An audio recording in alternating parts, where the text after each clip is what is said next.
মানিকগঞ্জের আইনশৃঙ্খলা কিন্তু দিন দিন স্বাভাবিক হয়ে আসছে। আজকে বিশেষ করে আমরা দেখতে পেয়েছি থানার ভেতরে তারা অনেকেই সেবা গ্রহীতারা আসছেন এবং তারা এখান থেকে কিন্তু সেবা নিয়েই ফিরছেন।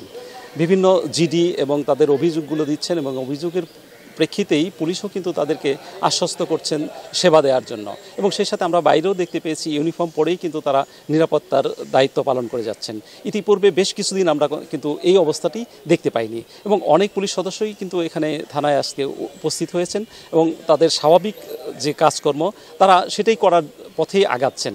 এবং ভারপ্রাপ্ত কর্মকর্তার সাথেও আমরা কথা বলেছি, তিনি জানিয়েছেন যে অধিকাংশ পুলিশ সদস্যই কিন্তু তারা উপস্থিত হয়েছেন এবং আগামী পরিকল্পনা করেই তারা কাজ করে যাবেন বলে আমাদেরকে জানিয়েছেন। নোয়াখালী সুদারাম যে মডেল থানা, সুদারাম মডেল থানার কার্যক্রম আনুষ্ঠানিকভাবে সেনাবাহিনীর সহযোগিতায় শুরু করেছেন। তো আমরা সকালে কথা বলেছিলাম সুদারাম মডেল থানার ভারপ্রাপ্ত কর্মকর্তা মীর জাহিদুল হক রনির সাথে।